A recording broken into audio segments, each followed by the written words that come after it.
She left behind the perfect life, the cheating husband, and a goodbye letter, next to a positive pregnancy test. What she found instead was a forgotten town, a quiet warrior, and a love that asked nothing but honesty. From betrayal to rebirth, this is the story of a woman who chose herself and a daughter who gave her the strength to start again. Where are you watching from? Tell us below, and don't forget to subscribe for more stories that touch the soul. It began with a necklace.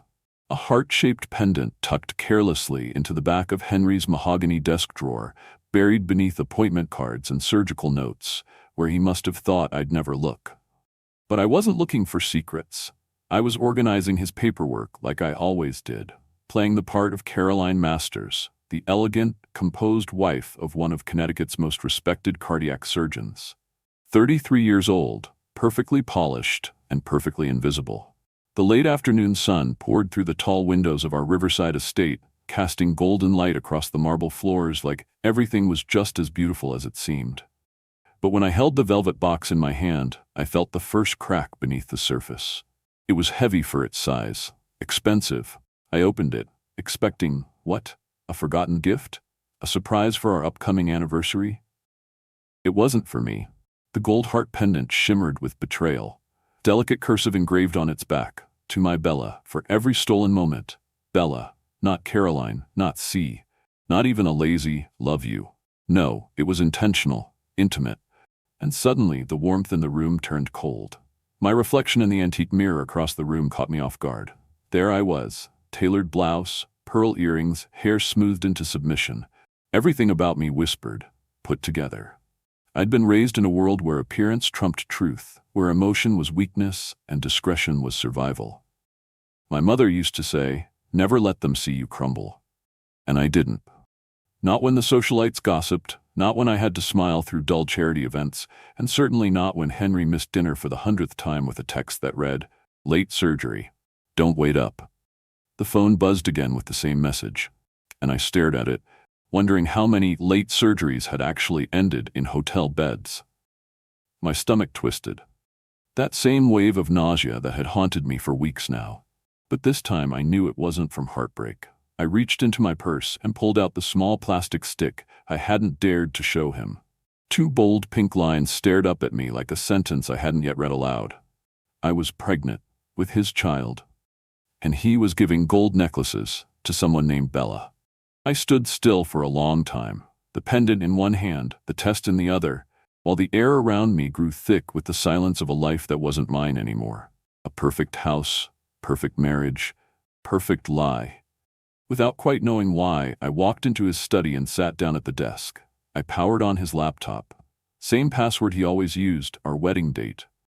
The irony wasn't lost on me. As the screen loaded, I rubbed my thumb across the pendant like it might disappear and take everything with it. Emails filled the screen. Dozens from jewelry boutiques. Dinner reservations, "Can't wait to see you again" messages from Bella, and one photo of them together. Her arm tucked into his, the smile on his face, the kind he hadn't shown me in years. That did it. The numbness turned sharp. Something inside me broke free. I wrote the letter without planning to. My handwriting, usually neat and meticulous, shook slightly as I began. Henry. I found the pendant. I know about her. I also know I'm pregnant. And no, this isn't a manipulation, and I'm not begging for anything. I'm just done.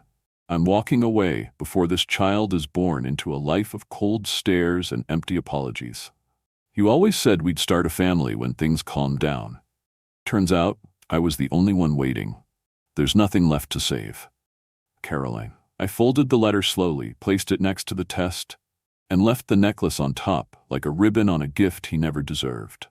The house was quiet, eerily so, as I moved through it for what I knew was the last time.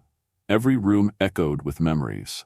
The kitchen where I'd waited alone with cooling dinners, the bedroom where I'd cried silently beside his sleeping form, the foyer where I once believed we were building something lasting. In the closet, I grabbed the old carry-on suitcase I hadn't touched in years. I packed with precision, essentials, documents, a few dresses that still made me feel like me, not Mrs. Henry Masters. The scent of my Tom Ford white suede perfume lingered in the air as I zipped the case shut. I didn't take the bottle. I didn't want to smell like that woman anymore. Outside, the sky had begun to dim, autumn clouds rolling in over the river. I paused in the doorway, one hand gripping the handle of my suitcase, the other resting gently against my stomach. There was no grand exit, no slammed doors, just the rhythmic sound of my heels on the marble floor as I walked away from a life that never loved me back. I got into my car and sat behind the wheel, hands trembling slightly. I didn't know exactly where I was going, but I knew I wasn't going back. For the first time, the silence wasn't suffocating, it was liberating. As I pulled out of the driveway, headlights hadn't even come on yet. The house stood behind me like a museum exhibit, perfectly curated, soulless, and no longer mine. I didn't cry until I hit the highway. Not from fear, not even sadness, from release. The sobs came fast and hot, but when they passed, I felt clearer than I had in years. I whispered to the little life growing inside me, "I'm not sure what comes next, but I promise you, we will never be invisible again." The road stretched out ahead, long and uncertain. But at least now, it was mine. The rain started somewhere just outside Providence, soft at first, like a whisper brushing across the windshield, but steady enough to blur the lights on the highway and make the world feel quieter than it already was. I didn't turn on the radio. I didn't want company. Not from a DJ, not from a sad piano ballad, and definitely not from the voice in my head that still sounded a lot like Henry when he was in control. Instead, I focused on the rhythm of the tires against wet pavement and the occasional flutter of movement inside me that reminded me I wasn't entirely alone. I had no clear destination in mind when I left. Just a name that kept circling back to me like a memory that wouldn't let go. Seabrook. A sleepy little town in Maine where my family used to vacation when I was a girl. We'd rent a cottage for 2 weeks in July, eat too much fudge from the pier, and collect smooth stones on the beach like they were precious gems. It was the last place I remembered feeling untouched, before boarding school, before debutante balls, before my mother taught me how to smile while bleeding on the inside. Seabrook wasn't on the way to anything. That's why I chose it. I needed off the grid. No questions, no mirrors, no more pretending. By the time I crossed into Maine, the rain had thickened. The sky hung low and gray, pressing against the coastline like it was trying to smother it. Fog hugged the 2-lane highway as I wound my way through pine-lined backroads. Familiar signs started appearing: Sea Mist Inn, Pier Cafe, Fisherman's Market. The kind of names that never changed, even when everything else did. My wipers squeaked once, twice, and then the faded blue sign came into view. "Welcome to Seabrook, Est. 1834. Something tight in my chest loosened. The town looked smaller than I remembered, or maybe I had just grown too big for the life I used to dream of. Storefronts still had hand-painted signs. There were no Starbucks, no luxury gyms, no valet parking. Just hardware stores, bait shops, and bakeries that closed before sunset. People waved to each other. No one was rushing to be anywhere. I parked in front of the Seabreeze Inn, an old 3-story building with chipping white paint and curtains that looked like they hadn't been updated since the Reagan administration. But it was warm and glowing from within, and at that moment, it was the most welcoming thing I'd seen in years. I stepped inside with my suitcase trailing behind me and my coat soaked through from the short walk from the car. The woman at the front desk was knitting a navy blue scarf and didn't even flinch when the bell above the door jingled. She looked up slowly, taking in my appearance with neither judgment nor curiosity. "Need a room, sweetheart?" I nodded, handing over the emergency credit card I'd opened in my maiden name 2 years ago. Caroline Sinclair. I never admitted to myself why I did it. I always said it was for emergencies, like getting stuck while traveling or replacing a lost wallet, but I'd been planning my escape long before I realized it. She slid over a brass key attached to a heavy, outdated fob. "Room 204. Breakfast is at 7. Don't mind the hallway creak. This place has bones, but she's solid." The room smelled like lavender and old wood. A floral quilt covered the bed.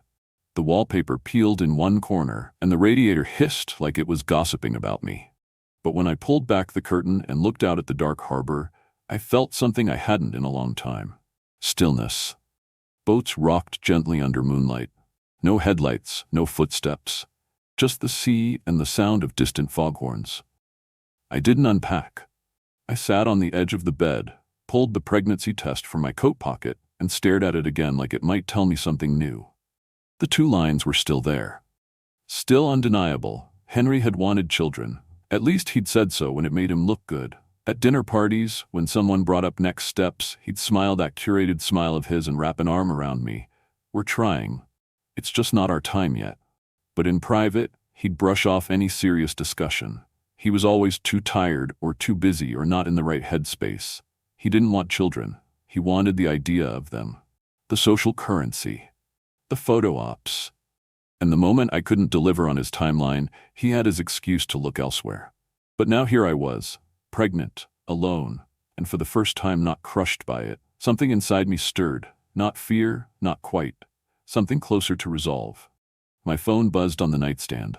I hadn't turned it off yet. I knew what I'd find. 27 missed calls, 15 text messages. From Henry. The first few were sharp and clipped. Where are you? This isn't funny. Then they turned confused. Liv, what is this? Can we talk? And finally, panic. You left. Why? What's going on? I scrolled to the last message. Please come home. I can explain everything. I laughed. A dry, hollow sound that filled the quiet room like static. Explain everything. Like he'd explained the lipstick stain on his collar last Christmas. Or the conference in Chicago that mysteriously didn't appear on the hospital calendar. Like he'd explained why my gut always twisted every time his phone buzzed after midnight. I turned the phone face down. The baby fluttered. Just a small movement, but enough to catch my breath. It's just you and me now, little one. I whispered into the quiet. And we're going to be okay? I didn't believe it yet, but saying it helped. Morning came with the smell of coffee wafting up from the lobby and sunlight streaking across the water. I pulled on jeans, a sweater, and boots. Practical things my mother would have scoffed at. I looked in the mirror and saw someone I hadn't seen in years. Not perfect, but real. I walked into town with no plan, letting the salty wind tangle my hair and chill my cheeks. Locals were already opening their shops, sweeping front stoops, calling greetings across the street. And then, like something out of a novel, I saw it. A corner cafe with a painted sign that read the Coastal Brew. Wooden chairs on the porch, mismatched mugs in the window, and the kind of warmth that radiated before you even opened the door. I stepped inside, and the bell above the door chimed. A woman behind the counter looked up from arranging pastries. Late 60s, maybe, with thick silver hair and the posture of someone who didn't suffer fools.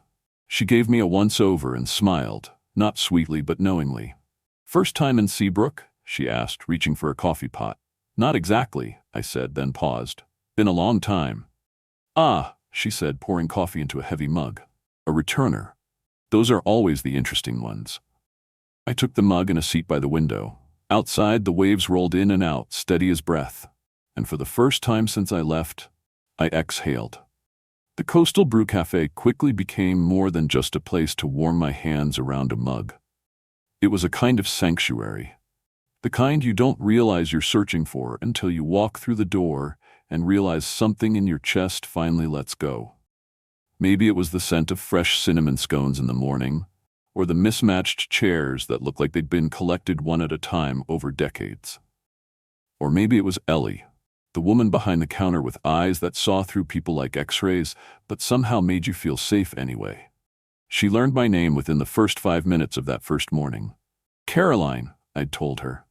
Though it sounded foreign on my tongue, the name my mother loved, the name Henry had always shortened into something easy. Call me Carrie, I added, surprising myself. I hadn't gone by that since college. Carrie it is, she said, like we were old friends, and poured me another cup of coffee before I'd asked. By the third day, she offered me a job. Just part-time, she said, wiping her hands on a dish towel. You've got the right look for the place, and I could use someone who knows how to stack mugs without cracking them. I didn't ask if she knew I was hiding. I suspected she did. Ellie didn't need explanations. She was the kind of woman who knew when someone needed purpose more than they needed questions. The first shift felt foreign, like I was trying on someone else's life. I wore one of Ellie's old aprons that smelled like flour and wood smoke. I learned quickly that the locals didn't just come for the caffeine. They came for the rhythm.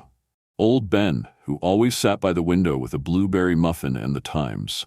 Gail, the retired teacher who brought her crossword puzzles and never ordered anything without extra whipped cream. They nodded when I brought their orders and offered small smiles that said, "You're one of us now." And then there was him. He sat in the far corner near the bookshelf, where the light filtered in just right through the wide windows. Every morning, same table, same drink, black coffee, no sugar. He read paperbacks with pages marked by folded corners and scribbled notes in the margins. He never lingered. He never made conversation. But he always looked like he was listening to something deeper than the hum of the cafe. "Luke?" Ellie told me one afternoon when I caught her watching him. "Used to be Army. Mechanic now. Keeps to himself mostly, but he's a good man." He didn't look like any soldier I'd ever seen in Henry's world. No buzz cut. His hair was a bit long, like he didn't care much for barbers. His beard was neatly trimmed but not fussy. Tattoos curled down his forearms, not the flashy kind, but the kind that looked like chapters of a book only he'd read. The kind that said, "I've seen things." Don't ask unless you really want to know. The first time I brought his coffee, I noticed the rhythm of his fingers tapping against the table, like a heartbeat, like someone who had learned to stay alert even in peace. "Thanks," he said, voice low, eyes barely lifting from his book. I nodded, about to walk away when a pan clattered in the kitchen behind me. A loud, unexpected clang. In a flash, his body tensed. One hand gripped the edge of the table. The other reached instinctively for something that wasn't there, an absent sidearm maybe. Just a flicker, but it was enough. His face went blank, the way mine used to when Henry turned his criticism into compliments. "Just the oven," Ellie called from the back, but her tone was more gentle than usual. "All clear, Luke." I backed away quietly, not out of fear, but out of understanding. Some ghosts didn't rattle chains, they just sat beside you like old friends, reminding you what you've survived. Later that afternoon, when the lunch crowd dwindled and the sun turned gold across the harbor, I found myself wiping tables near his corner. His book that day was The Old Man and the Sea, Hemingway. I noticed the way he read slowly, like he was absorbing rather than skimming. No wasted motion. "You like Hemingway?" I asked before I could stop myself. He looked up. His eyes were green, but not bright. They were the kind of green that came after storms, deep, flecked with gold. "I like the way he doesn't use extra words," he said, "just what needs to be said." I smiled. "Some days, that's a gift." He nodded once, then went back to his book. But his mouth twitched, almost a smile. The next morning I found a note folded near the espresso machine, clearly addressed to me. Ellie must have left it. "Some people walk into your life and quietly anchor you in place. Let them." No signature. But I knew who it came from. Over the next week, Luke and I settled into a pattern. He never said more than a few words. But sometimes, when the cafe got loud and he'd stiffen slightly at the sudden rise in noise, I'd move the rowdy tourists to the other side of the room. He never thanked me. But once he left a chocolate croissant wrapped in a napkin at my station. No note. I don't even like chocolate croissants. But I ate every bite. The town worked its way into me slowly, like the tide. I started walking every morning before my shift, breathing in the salt air, talking softly to the baby growing inside me. "We're okay," I'd say aloud. One day at a time. Some days I believed it. One afternoon when I returned from a walk, Ellie caught me at the back door. "You've got that look," she said. "What look?" "The one that says you're holding your breath. Been holding it for a long time." I opened my mouth ready to lie, or at least deflect. But instead, my hand went to my stomach again. "My little tell." "You're pregnant," she said gently. Not a question. I nodded, eyes burning. "You're safe here, Carrie. Secrets stay where they belong in Seabrook. And family? Well, sometimes we get to choose our own." That night, I sat on the porch behind the cafe long after closing, staring out over the water. Lights flickered on fishing boats, and laughter drifted down the street from the pub. Inside, my baby fluttered again, stronger now. A little kick, a reminder that life was still moving forward, even if I was still catching up. The screen door creaked behind me. "You okay?" Luke's voice was soft, unexpected. I turned, startled. He held 2 mugs in his hands, one coffee, one chamomile tea. I accepted the tea with a quiet, "Thank you." We didn't talk much that night, just sat on the porch, letting the quiet wrap around us like a blanket. And when I finally looked over at him, I realized something startling. I didn't feel afraid. Not of him. Not of tomorrow. And for a woman who had once measured her worth in silence, that was everything. It was a Thursday morning, gray and gentle, the kind that moved slowly, like it was reluctant to start. The cafe was already half full when I arrived, the air warm with the scent of baked goods and sea salt. I tied on my apron and started refilling sugar jars without thinking. Routine had a way of quieting the mind. Luke was in his usual spot, nodding once as I passed, and Ellie was humming a tune I didn't recognize as she sliced lemons behind the counter. It was the kind of morning I'd come to cherish. Familiar, safe, mine, until the doorbell chimed. At first I didn't look up. I was too focused on a stubborn sugar packet that wouldn't tear open. But something in the air shifted. The room felt quieter by degrees. Conversation slowed. Chairs creaked as people turned. I felt it before I saw it, the unmistakable chill of my old life walking through the door. Her voice followed, polished, deliberate, cutting through the warmth like a scalpel. "Caroline." My head snapped up. Standing just inside the cafe was my mother, Deborah Sinclair. Every inch of her screamed Philadelphia high society. Silver hair, meticulously styled, heels clicking against the worn wooden floor, her coat a shade of ivory that probably had a French name. She looked entirely out of place in the little coastal cafe, like a statue someone had mistakenly left in the middle of a garden. She stared at me with practiced disappointment. The whole cafe had gone silent. Even Luke had paused, coffee halfway to his lips. "Mother," I managed, my voice barely above a whisper. I felt the air thicken in my lungs. "How did you find me?" "Really, darling," she said, her voice laced with condescension. "There are only so many small towns in coastal Maine. It wasn't exactly difficult. Ethan is beside himself." I could almost hear the script she'd written in her mind, how she'd spin this story over lunch with the board members' wives. My poor daughter ran off. Emotional instability, a minor breakdown, nothing permanent, just a phase. They'd all nod and sip their wine, and someone would suggest a retreat in Aspen. "Do you have any idea what your disappearing act has done to his reputation at the hospital?" she continued, stepping closer. "The board is starting to ask questions. Your father and I—" "Stop," I said, holding up a hand. I wasn't loud, but the weight in my voice surprised even me. "You came here to protect his reputation?" My voice trembled, but not from fear, from rage. "Did you ask him about Bella?" Her jaw clenched. "Don't pretend you didn't know. You always know, you just choose what to ignore." "Marriage isn't a fairy tale, Caroline," she snapped. "Sometimes we must overlook things to maintain the life we've built." "No," I said quietly. "You mean the life you built for me." Her eyes narrowed. That's when she noticed my hand drifting instinctively to my stomach. Her gaze dropped. She took a step forward, eyes widening as if the very sight of my growing belly was a personal affront. "You're pregnant," she said, the word like a curse. I didn't flinch. "Does Ethan know?" "No," I said. "And he won't." She looked genuinely shocked now, like her perfectly composed world had cracked for the first time in decades. "Don't be ridiculous," she hissed. "You are coming home with me right now. We can still fix this." "She's not going anywhere," Ellie said, stepping out from behind the counter with the kind of presence that filled the entire room. My mother's head snapped toward her. "I don't believe this concerns you."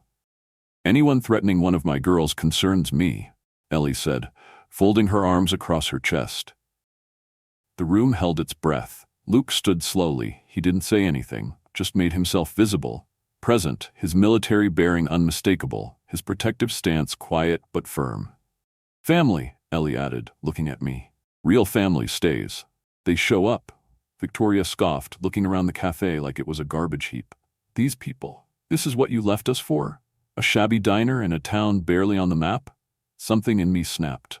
All the years of smiling through gritted teeth, of adjusting my posture and my voice and my opinions to suit rooms filled with people who never truly saw me. I stepped forward. "These people," I said, my voice rising, "have shown me more love in 3 months than you and Father have my whole life. They don't care about my last name, or Henry's position, or what country club I belong to." I looked directly into her eyes. "They care about me." She blinked, as if I'd spoken in another language.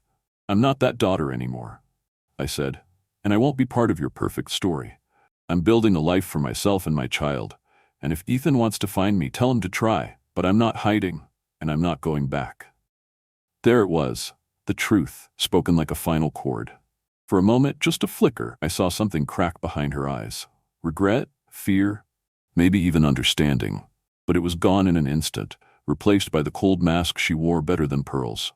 "You'll regret this," she said, gathering her coat tighter around her. "When you're alone and struggling, remember, you chose this." "No, Mother," I said, my voice steady. "I chose me." And just like that, she turned and left. The bell over the door jingled softly as it closed behind her. The room stayed still for a beat. Then, old Ben cleared his throat from his usual spot near the window. "Well," he muttered, lifting his mug, "I reckon this coffee's gone cold. Someone get me a fresh one?" Laughter erupted. The tension shattered. Life moved again. I stood behind the counter for a moment, breathing hard, trembling just a little. Ellie brushed past me, squeezing my shoulder. Luke caught my eye. He didn't smile, not fully. But there was something in his gaze. Pride, maybe. Respect. Later, as I wiped down tables during the lull before dinner, I found a folded napkin tucked beneath Luke's usual seat. I unfolded it, heart already guessing. In clean, steady handwriting were just a few words. "Some battles make us stronger." "You fought well today, warrior." I pressed the napkin to my chest, tears springing to my eyes. Not out of sadness, out of something that finally felt like home. The storm came in hard that night, the kind that makes the air feel electric before the first drop falls. Thunder rolled over Seabrook in slow, ominous waves, and the cafe windows trembled in their frames. I stood behind the counter, counting the register for closing, trying not to jump every time lightning lit up the harbor outside. Ellie had gone home early with a migraine, trusting me to lock up alone. That trust meant more than I could ever say out loud. I was alone, but I didn't feel it. Not anymore. Not really. The ultrasound photos from my latest appointment were tucked safely in the pocket of my apron. 20 weeks. A girl. I was having a daughter. The words still felt surreal, terrifying and miraculous all at once. I'd stared at that grainy image on the screen while Dr. Carter pointed out tiny arms and a fluttering heart and a spine forming like a string of pearls. And suddenly, it was all real. I wasn't just running from something anymore. I was running toward someone. I was still smiling when my phone lit up. Unknown number. Philadelphia area code. My breath caught. I didn't answer. The phone rang again, and again I let it go. Then came the text. "I know where you are. We need to talk. Henry." My stomach dropped, my legs went weak, and I sank onto the stool behind the counter, the air thick around me like it had turned to smoke. My first thought, he found me. My second, it was her, my mother. Of course it was. She would have handed him a map and drawn a red circle around Seabrook if it meant saving her precious image. I stared at the screen, barely processing the next barrage of messages. "You've made your point. Come home. Enough is enough. The hospital board is asking questions. You need help, Caroline. I'm driving up tomorrow. This ends now." Each sentence landed like a blow. The door creaked open, and I jumped so hard I nearly knocked over a glass. But it wasn't him. It was Luke, soaked from the rain, hair plastered to his forehead, water dripping from the hem of his jacket.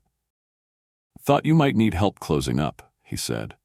Then his eyes caught mine, really saw me, and he froze. "What happened?" I didn't answer. I couldn't. The phone buzzed again. Luke stepped forward, caught it just before it hit the floor when it slipped from my hands. He read the screen, his jaw tightening, his whole posture shifting, protective, alert. His voice was low but hard-edged.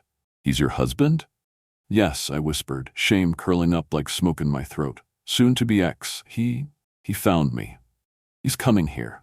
Outside, the storm picked up. Wind howled through the trees and the lights flickered once, twice, then died completely. We were plunged into darkness. Panic surged in my chest like a tidal wave. I pressed both hands against my belly as my daughter kicked hard, sensing my fear. "I can't," I gasped. "I can't let him find me. Not like this. Not now." Luke didn't hesitate. He moved behind the counter with practiced precision, pulled out the emergency flashlight Ellie kept by the fire extinguisher, and turned it on. The beam lit his face, calm, focused. "Do you trust me?" he asked. I nodded before my mind could catch up with my heart. "Yes." "Then let's go. I know a place." We moved fast, locking the cafe behind us and sprinting through the downpour to his truck, a battered old Ford that roared to life like an old friend. My heart pounded the entire drive, hands clutching my stomach as Luke took winding back roads out of town. I didn't ask where we were going. I didn't care. All I knew was that for the first time in days, the fear was beginning to loosen its grip. We pulled up to a small, weather-worn cottage perched on the edge of a cliff. The ocean crashed against the rocks below, wild and relentless. Luke unlocked the door and led me inside, lighting a kerosene lamp that filled the space with a soft amber glow. "My grandfather's place," he said quietly. "He left it to me after he passed. I come here when the world gets too loud." The cottage was simple: wood-paneled walls, a stone fireplace, a threadbare rug. There were fishing rods propped in one corner, books stacked beside the worn armchair, a map spread across a desk marked with ink and memory. It smelled like salt and cedar and thyme. "You'll be safe here," Luke said, closing the curtains tight. "He won't find you." I turned to him, my voice shaking. "I can't ask you to." "You're not asking," he interrupted, his tone firm. He stepped closer, his eyes fierce in the lamplight. "I've seen what happens when good people get trapped by those who say they love them. I've seen it in war zones, and I've seen it here. I won't let that happen to you." I didn't realize I was crying until he brushed a tear from my cheek with the back of his knuckle. "I'm scared," I admitted, the words cracking open something inside me. "I know," he said softly. Then he took my hand, calloused, warm, steady, and held it like a promise. "But you're not alone anymore." Without thinking, I placed his hand on my stomach. She kicked again. He didn't flinch. His eyes widened slightly, and then his expression softened into something reverent. "She's strong," he whispered. "So strong," I said. We stood like that for a long time. The storm raged outside, but in that small cottage there was only calm, only breath and presence, and the beginning of something I didn't dare name yet. Later, I curled up on the old leather couch while Luke made tea with water boiled over the fireplace. He insisted on taking the floor, though I protested. His military precision extended even to making toast in silence. The power stayed out all night, but I didn't notice. I slept wrapped in an old quilt that smelled like sea air and safety, with one hand on my belly and the other resting on the napkin Luke had written me just days before. In the morning, light filtered through the lace curtains, soft and tentative. I sat up slowly, watching Luke move through the kitchen like he belonged there, like I did too. "My phone's been quiet," I murmured. "I drove into town at dawn," he said, glancing over his shoulder. "Ethan's Mercedes is parked outside the cafe. Ellie's handling it. She's got half the town running interference. Old Ben's crew is watching the harbor. Dr. Carter rescheduled your appointment." I laughed, short and stunned. "You all planned this?" He nodded. "We protect our own here." I wrapped my hands around the warm mug he offered me. "I can't hide forever." "No," he said, "but when you face him, it'll be on your terms, not his." The knock came a few hours later. Luke tensed, rising quietly, but it wasn't Ethan. It was Ellie, marching in with bags of groceries and a scowl that could frighten thunder. "That husband of yours," she said, dropping her bags, "is quite the piece of work. Walked into my cafe like he owns the place, all charm and crocodile tears, talking about how you're confused, how you're unstable, how he's here to bring you home." I flinched. Ellie's eyes narrowed. "He never hit you, did he?" "No," I whispered. "He just made me feel like I didn't exist, unless I messed up. Then he made sure I knew it." Ellie nodded, her gaze hard but kind. "Some wounds don't leave bruises. Doesn't mean they don't bleed." Luke stepped forward, placing a hand gently on my back. "He's not getting anywhere near her." Ellie lifted her chin. "Damn right he's not. But he's not leaving either. Not until he sees her." I looked up startled. "What?" "Let him see what he lost," Luke said quietly. "Let him see what he'll never control again." And I knew then what I had to do. The storm had passed, but something even stronger was building in its place. Not fear, not flight, strength, the kind that stands, the kind that says not again. The plan was simple, controlled, safe. We'd meet him at the cafe after closing, neutral ground, my ground. Ellie would be behind the counter, pretending to clean. Luke would sit in his usual corner with a book, just another customer. But alert, ready. I would stand in the center of the cafe with one hand resting on the curve of my belly, visible now beneath my sweater, undeniable. This time, I wouldn't be hiding. We arrived before sunset, slipping through the back entrance, just as the last of the afternoon crowd wandered out. I could smell the faint trace of cinnamon and sea air still clinging to the tables.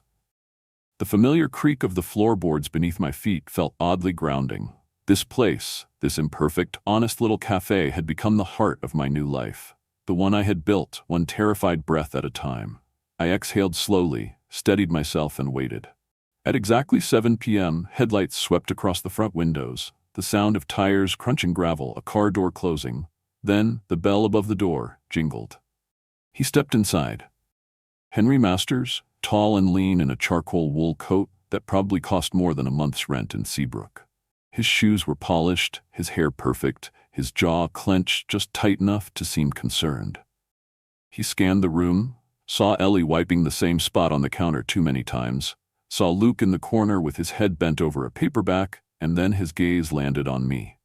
For a moment, I saw confusion, maybe even relief, and then his eyes dropped to my stomach. His face changed. Subtle at first, eyebrows twitching, lips parting, but it was there, understanding, and behind that, something darker. "You're pregnant," he said, the words like an accusation. I didn't flinch. "And you didn't tell me," he added, stepping closer. "Just left without a word? After everything?" "Just like you didn't tell me about Bella," I said, letting the name hang there like a blade. He froze. That one landed. He recovered quickly. He always did, smoothing his expression into the polished, patient mask he wore so well. "That's different," he said, lowering his voice like he was explaining something to a difficult patient.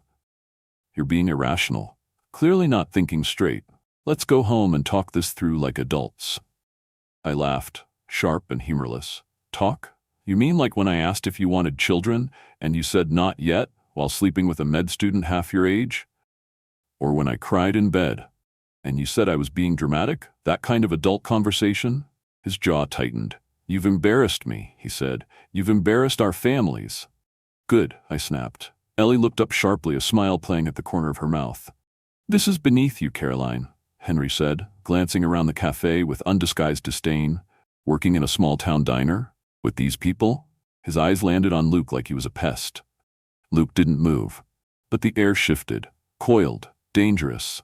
"You used to be someone," Henry said, voice lowering into that silky, weaponized tone he'd used for years to bend me into silence. "You used to matter." "I still do," I said. "You just never saw it." He took a step closer, too close. "Think about the baby," he said. "She deserves better than this, than you. Be reasonable. Come home. We can fix this." "You mean polish it up again?" I said, trembling but not backing away. "Paint over the cracks? Smile for your colleagues while I rot inside?" His hand lifted, not in violence but in command, as if to grab my wrist, to take control. But he never made it. Luke was on his feet in a flash, body moving with the precision I'd come to recognize. He stepped between us, silent but firm, his presence enough to make Henry falter. "Careful," Luke said, voice low. "You're not in Philadelphia anymore." Henry's nostrils flared. "Do you have any idea who I am?" "Yes," Ellie said from behind the counter, her voice clear. "You're a man who cheats on his wife, gaslights her for years, and thinks he can bully her into coming back. We've seen your kind before, fancy suit, rotten core." "You've poisoned her against me," Henry snarled. "Both of you." I stepped forward, heart pounding. "No," I said, voice steady. "You did that all on your own." His face cracked then, rage seeping through the varnish of civility. He reached again, this time faster, angrier. "This ends now. We're going." Several things happened at once. Luke moved. Ellie's hand disappeared under the counter, probably toward the baseball bat she kept for rowdy drunks. And me? I found my voice. "Don't touch me." The room went silent. "You don't get to decide anymore," I said, every word sharp and certain. "Not about me, not about our daughter." He blinked. "Daughter? You knew I was pregnant," I said, "but now you know what you're losing, and I promise you, you won't get her." He looked stunned for a moment, but he rallied, of course. He always did. "You'll regret this," he spat, "when you're broke and tired and alone. I'd rather be alone and honest than with you and dead inside." He stared at me, rage pulsing just beneath his skin, then turned, shoved the door open, and stormed out. The bell jingled again, and then silence. Real silence. Not the kind that comes from fear, but the kind that follows release. Like an exhale you've been holding for years. My knees gave out, and Luke was there before I fell, guiding me gently to a chair. My hands were shaking. My heart was racing. But I was okay. I looked around the cafe. The mismatched chairs, the chipped mugs, the dusty windows, my sanctuary. I did it, I whispered. I really did it. Ellie rounded the counter and pulled me into a fierce hug. And honey, you did it beautifully. Later, after she had gone home and the cafe was quiet again, Luke and I sat at his usual table. I held a warm cup of chamomile tea in my hands, the same kind he always brought me when he could see the tension building in my shoulders. Thank you, I said softly, meeting his eyes, for being here, for understanding. He reached across the table and took my hand, just held it, steady and strong. Always, he said. And in that single word was a promise stronger than any vow Henry had ever made. I looked out the window into the dark, knowing that somewhere out there, Henry was driving away from the town he never understood. And for the first time, I didn't feel like a woman escaping her past. I felt like a woman standing firmly in her future. A woman no longer afraid to take up space, to speak her truth, to fight for her child and for herself. The nursery walls were drying in soft sea glass green, and the scent of paint and ocean breeze mingled in the air like a memory you didn't know you missed. It was late afternoon in Seabrook, and the sun poured through the upstairs windows of the small apartment above the Coastal Brew Cafe, my apartment now. Ellie had insisted I move in after the previous tenant left, swearing up and down that the rent would be criminally reasonable. It needs some work, she'd said, handing me the keys a month ago.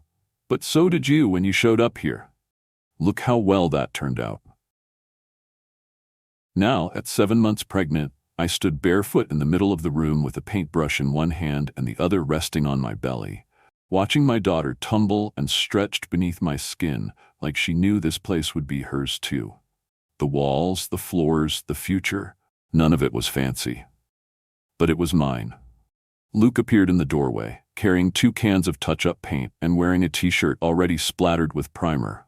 His smile, tired but warm, met mine with that same unspoken ease we'd built over long weeks of quietly showing up for each other.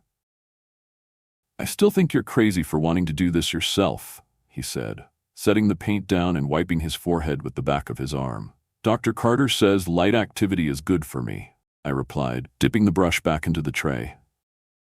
Besides, I want to do this.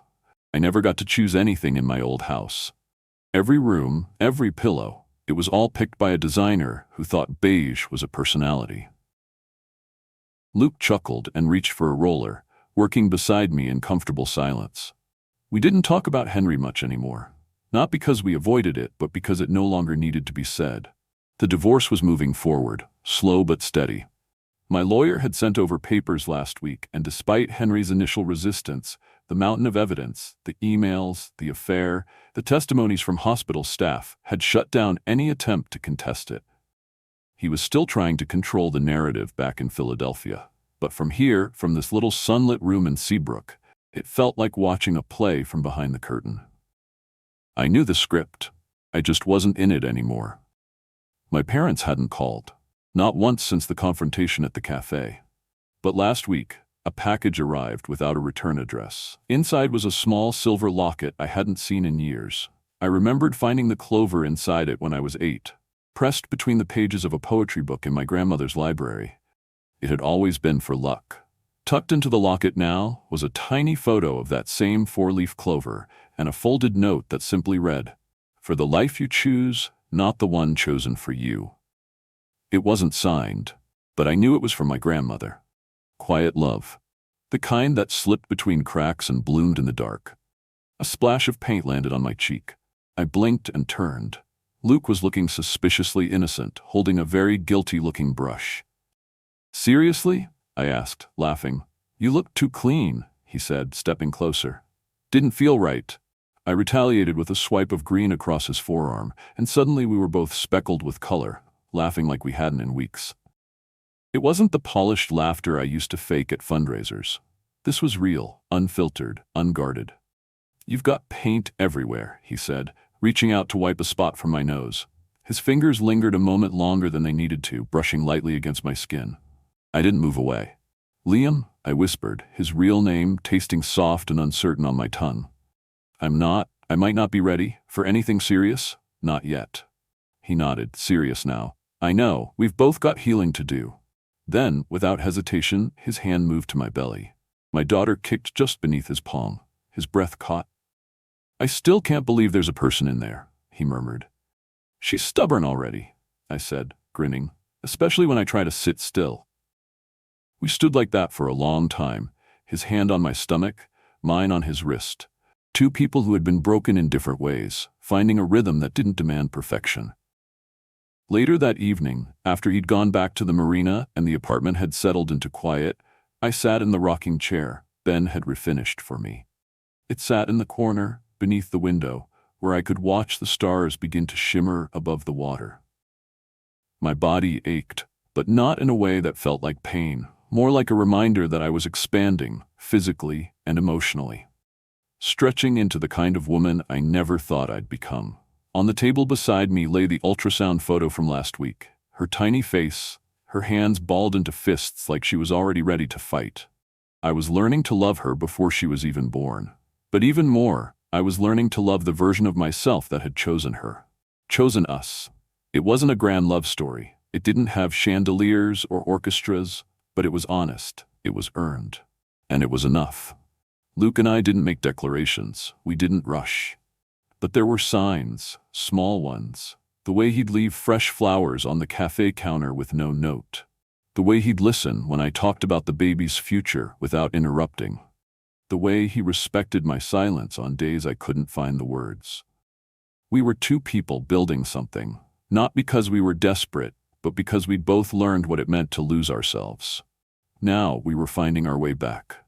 One morning, Ellie handed me a wrapped package with a smirk. "You've got a good man," she said simply. Inside was a paperback copy of The Old Man and the Sea. I flipped to the inside cover. One passage was underlined in Luke's careful handwriting. "But man is not made for defeat. A man can be destroyed but not defeated." Or a woman, I thought, running my hand over the growing swell of my stomach. A woman, too. The nursery wasn't perfect, the paint was a little uneven, the second-hand dresser stuck when you pulled too hard. But it was real. It was mine. And somewhere in that chipped paint room, a new life was beginning. Not just hers. Mine. On a clear June morning, when the horizon was brushed in gold and pearl and the gulls cried overhead like distant laughter, Chloe Grace Walker entered the world with a cry that could have cracked granite. She had my blue-gray eyes and a shock of blonde hair that caught the sunlight like it had been painted there. Dr. Carter smiled as she placed her in my arms, eyes twinkling with mischief and kindness. "She's perfect," she said, then added with a wink, "and she certainly knows her own mind." Ellie had been there through every contraction, every sharp breath, every moment of clenched fingers and whispered prayers. Her hand never left mine. She was the first to cry, big, proud tears that landed on my gown as she whispered, just like her mama, and kissed my temple. I didn't say anything at first. I just stared at my daughter, her tiny fists waving in the air like she was already trying to grab hold of her future. Outside the delivery room, Liam had worn a trench in the hospital corridor with his pacing. When they finally let him in, he stopped in the doorway, frozen in place. I'd never seen him look like that. Like someone who'd seen too much and yet wasn't prepared for this. His eyes, normally steady, shimmered as they moved between me and the baby in my arms. "Would you like to hold her?" I asked. He hesitated, just for a heartbeat, then nodded. His hands, calloused and sure, trembled as I passed Chloe to him. She settled instantly against his chest, like she'd known him all along. I watched him breathe her in, eyes closed, lips pressed to her forehead. He didn't say anything. He didn't need to. 1 week later, I sat on a blanket at the beach, Chloe sleeping in her carrier beside me. The waves rolled in soft and rhythmic, the breeze carrying the scent of salt and wildflowers. We were alone, but not lonely. Not anymore. The divorce had been finalized 3 days before her birth. A clean, private agreement. Ethan's signature at the bottom of the custody waiver was the only acknowledgement he gave. No calls, no visit. Just a sterile, typed message through his lawyer. "Congratulations on your daughter. I wish you well." He and Bella were making headlines in Philadelphia again, attending galas, laughing at fundraisers, smiling for the same cameras I used to pose for beside him. And none of it mattered anymore. I reached for the locket around my neck, my grandmother's silver clover now encasing a tiny photo of Chloe, and pressed it to my lips. The wind picked up, flipping a page in the book beside me. The Old Man and the Sea, Liam's copy. The same edition he had read so many mornings in the cafe before he ever said a word to me. Inside, one passage was underlined in careful ink. Every day is a new day. It is better to be lucky, but I would rather be exact. Then when luck comes, you are ready. Footsteps crunched on the sand behind me. Mind some company? Liam's voice, low and familiar, came with the aroma of fresh brewed coffee. Decaf for me, regular for him. I looked up, smiling before I even turned. Never, I said, making room beside me. He sat close, his shoulder brushing mine. We watched the ocean in companionable silence, the kind that only grows between people who've learned to listen with more than just words. Chloe stirred in her carrier, made one of those soft baby sighs that sound like she's dreaming of clouds, then settled again. Liam reached over, adjusted the sunshade to cover her face more fully without needing to be asked. I got a call, he said, voice casual. Private boat owner in Portland wants me to restore his whole fleet. 10 vessels, full rebuilds. It'll mean opening a real shop, hiring a crew. I turned to him, brows raised. That's amazing. He nodded, but his eyes searched mine. It'd mean more time away, not far, just different and I'd stay here, he said, quick and certain. Commute when needed. I'm not going anywhere. My breath caught, not from surprise, from the weight of what it meant. He looked out at the water. Some places heal you, he murmured. And some people make you want to build something real. We didn't kiss. We didn't need to. That moment, filled with ocean wind and the soft breathing of our daughter, felt more intimate than anything else could. Over the next few weeks, we found a rhythm. Mornings in the cafe, afternoons with Chloe at the harbor, or curled up in the rocking chair while the sea whispered outside the open window. Liam fixed cabinet hinges and repainted the front porch. I filed business permits with Ellie to co-own the Coastal Brew, a plan she'd floated with a smirk and a stack of paperwork. It's time, she said. I need someone to carry the flame, and let's face it, you've already got half the town wrapped around your cinnamon scones. I laughed, but I signed without hesitation. At night, after Chloe fell asleep in her crib beneath her sea glass green walls, I would sit by the window and watch Liam walk down the street from the marina. He'd look up and spot the glow of the nursery light and smile, just a shadow at first, then a wave, then a kiss pressed to the crown of my head as he stepped inside. 3 months later, Ellie retired. On her last day at the cafe, she made a show of handing me the keys in front of everyone. She's the boss now, she declared. Try not to drive her crazy. The regulars clapped. Old Ben brought in a pie. Gail cried into her whipped cream. Later that evening, when we were locking up, Liam and I danced in the darkened cafe to the sound of the dishwasher humming and the storm blowing in over the bay. I used to think love had to look like a movie, I whispered. Big gestures, perfect timing, but this feels better. Because it's real, he said, and it was. Real like calloused hands and midnight feedings and quiet porch conversations. Real like the three of us curled up on the rug in the nursery, Chloe laughing while Liam read her books she didn't yet understand. 1 year to the day after Chloe's birth, Liam and I stood barefoot on the same beach where we had once faced a storm together. Ellie officiated. Old Ben brought rings. My dress was simple, lace-trimmed, borrowed from Gail's daughter. And when Chloe toddled toward us holding 2 seashells in her chubby fists, the whole crowd laughed and cried all at once. There were no photographers, no press releases. Just a town that had become a family, a man who had become a home, and a woman, me, who had finally become herself. Now, 3 years later, the Coastal Brew buzzes with weekend chatter. The cafe has expanded into the storefront next door, where I've opened a small bookshop inspired by Chloe's growing love of stories. The scent of roasted coffee beans mingles with the pages of fairy tales, and sunlight dances across the worn wooden floor. Chloe sits at her favorite spot by the bookshelf, coloring with furrowed brows and a pink crayon held in her left hand, just like me. Liam returns from the marina, grease on his shirt, kisses me softly before scooping her up into his arms.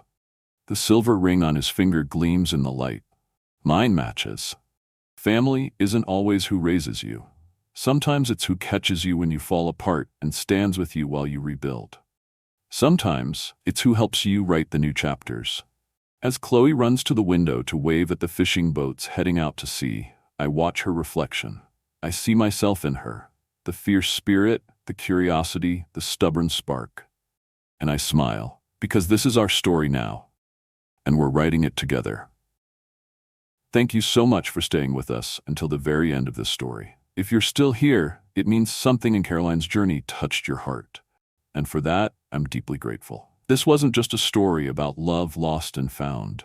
It was about courage, about standing up after years of silence, choosing yourself even when it hurts, and building a life not for perfection, but for peace. Caroline's journey reminds us that sometimes the hardest goodbyes lead to the most beautiful beginnings. And real love, whether from a partner, a friend, or a town that opens its arms, never asks you to shrink. It helps you rise. We'd love to know, where are you watching from? Drop your city or country in the comments below. We're building a global community of people who believe in second chances, and your voice matters here. If this story moved you, please like this video, share it with someone who might need a little hope today, and don't forget to subscribe for more heartfelt stories just like this one. New videos are coming soon, and we can't wait to have you here for the next one.